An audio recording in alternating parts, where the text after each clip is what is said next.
পড়াশোনার পাশাপাশি কাঠের রথ তৈরি করে বাবা মায়ের পাশে দাঁড়াচ্ছে নাবালক। পুরীর রথের পাশাপাশি বঙ্গেও রথের টান হয় সব জায়গায়। আন্দুলের জমিদারদের রথ বিখ্যাত। এখন সেই নিয়ম ও নিষ্ঠার সাথে রথ টানা হয়। এই রথের দড়ির টান দিতে অনেকেই আসেন দূর থেকে। রথকে কেন্দ্র করে বিশাল মেলা বসে। তবে আন্দুলের দক্ষিণ মহিয়ারি চাঁদনি বাগানের শুভম 1 মাস আগে থেকে ছোট ছোট কাঠের রথ তৈরিতে লেগে পড়েন এই দিনটির অপেক্ষায়। শুভম চৌধুরী বর্তমানে 9ম শ্রেণীর ছাত্র। ছোটবেলা থেকে বাবার কাছ থেকে রথ তৈরি শিখেছিল। এখন সে নিজেই রথ বানায় 3 থেকে 4 বছর।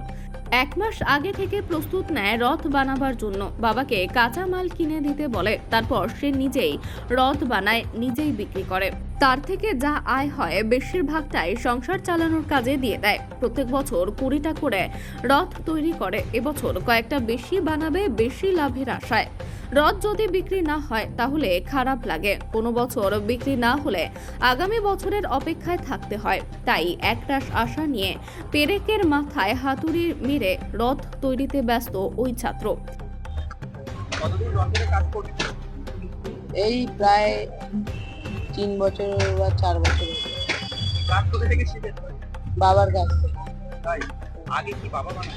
আগে বাবা বানাতো, এখন আমি বানাচ্ছি। ভালোই লাগে রথ ইয়ে করে তৈরি করে বিক্রি করতে, ভালোই লাগে।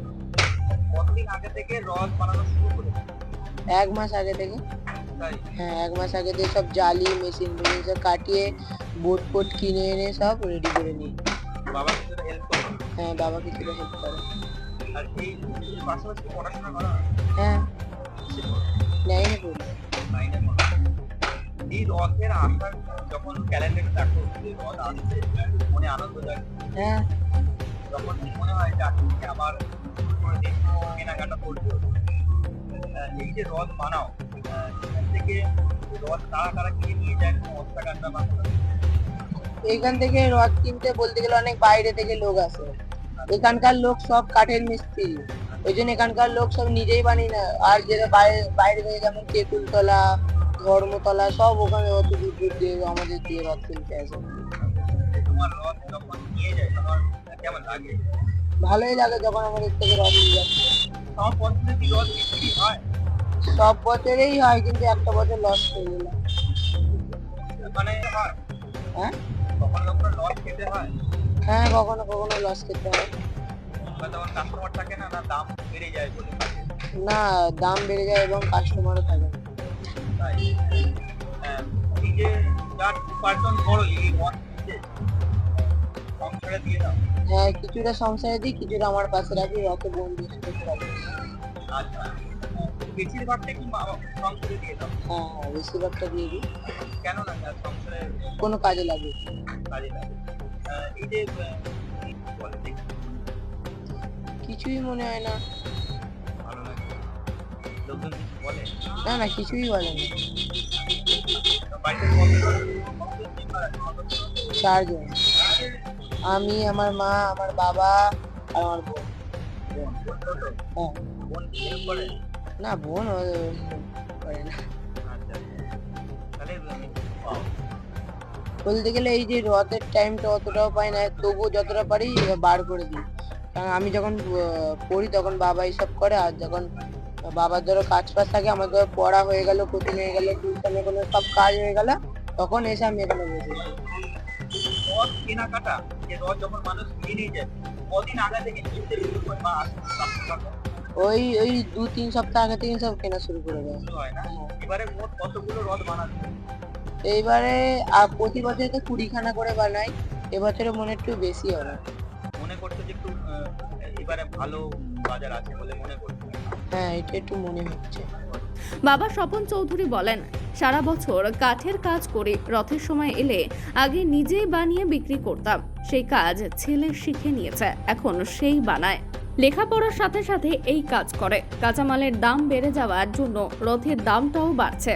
রথের দড়িতে টান পড়লে যেমন পাপ ক্ষয় হয়, এমন কথিত আছে। এই ছোট্ট শুভমের রথের দড়িতে টান পড়লে সংসার চলবে। 8-10 বছর বেশি বানাচ্ছে? বেশি বানাই। নিজেই বানাতেন নাকি? হ্যাঁ, নিজেই বানাই। তো ছেলে শিখেছে, ছেলে 4-5 বছর করছে। এখন আপনি ওই মোটামুটি আগে নিজে যখন বানাতেন তখনই কেমন চাহিদা ছিল? তখন বেশি চাহিদা ছিল না, এখন দোকান বেশি হয়ে গেছে, এখন একটু চাহিদা কম হয়ে গেছে। এই সারা বছর তাহলে কি করেন দাদা? আমি ফার্নিচারের কাজ করি, হ্যাঁ? সোফা কামপ্লিট করি, খাট করি, আলমারি করি, এইসব কাজ করি। এই 4-5 বছর ছেলে নিজেই বানাচ্ছেন, আপনি কি আর কাজে হাত দেন না? আমি দিই, আমি আমি যখন করি ছেলে থাকে তখন টুকটাক যেতে শেখে, এখন নিজেই বানাচ্ছি। কেমন লাগে ছেলে নিজেই বানাচ্ছে নিজেই? আমার ভালো লাগে। ছেলেকে হ্যাঁ। কতটা হেল্প করেন মোটামুটি? এখন মোটামুটি খুব বেশি হেল্প করতে হয় না, ও নিজে নিজেই করে। তাই? আর এই রথ কতদিন আসার আগে থেকে লেগে পড়েন মোটামুটি? এই মাসখানেক আগে থেকে কাজ করি। লেগে পড়েন। আর বলছি যে মাল মানে কাঁচা মালের দাম কতটা বেড়েছে, জিনিসের দাম কেমন? আগের তুলনায় এখন মাল জিনিসের দাম বেশি। হ্যাঁ, বেড়েছে, অনেক বেড়েছে। এবারে রথের দাম এক একটা দাম কত হয়েছে? 400, 500, 600, 800, 1200 গ্রাম হচ্ছে। রং করা হলে বেশি দাম, কোড়া হলে কম দাম। এইদিকে দেখে তো সেই জন্যই কি এই যে লাভ হচ্ছে 50-100 টাকা লাভ হচ্ছে, যা হয় আর কি। যা হয় আর কি। এই ছেলে কি পড়াশোনা করে? ছেলে 9-এ পড়ে। নিজেই পড়াশোনা করছে নিজেই? হ্যাঁ হ্যাঁ, এই ফাঁক টাইম যতটা দিন পারে ও করে, বাদ বাকি টাইমে আমি কাজ করি। মানে এই যে রোজগার হয় এই রথ বিক্রি করে, ও কি সংসারে দেয়? সংখ্যা ওই নেয় পয়সা। সংসারে কি দেয়? হ্যাঁ, সংসারেই ও পয়সা দেয়। যা উপার্জন হয়। হ্যাঁ, যা উপার্জনের সংসারে দেয়। এবারে কি মনে করছেন লাভের আশা করছেন? ওই ওরকম লাভ। মানে যেহেতু একবারে পড়ে আসেন তাই করছেন নাকি? হ্যাঁ হ্যাঁ, প্রতি কাস্টমার তো চেনাশোনা আছে, অনেক কাস্টমার আছে, তারা তো নালে ফিরে যাবে। আচ্ছা আচ্ছা। তাহলে কাঠের দাম বাড়ছে বলছেন? হ্যাঁ, কাঠের দাম বেড়েছে। বেড়েছে না? আগে 300-400 টাকা বিক্রি করতেন, এখন 500, 600, 1200 টাকা মানে বাধ্য হচ্ছে। বাধ্য হচ্ছে। মানে কাঠের দাম বাড়াচ্ছে। কেমন লাগে কি? হ্যাঁ, এদের উৎসাহ দেওয়ার জন্য আমি বলি যে বাই কালার করে যাতে গেট আপ আউটলুকিংটা একটু ভালো হয়, লোকের নজরে পড়ে। আচ্ছা বলে দেখি যখন ওদের বাচ্চাটাকে বলি যে ভালো করে বানাও, হ্যাঁ, যাতে লোকের নজরে পড়ে, বিক্রিটা বাটা ভালো হয়। না, এর মধ্যে অনেক উদ্যম আছে।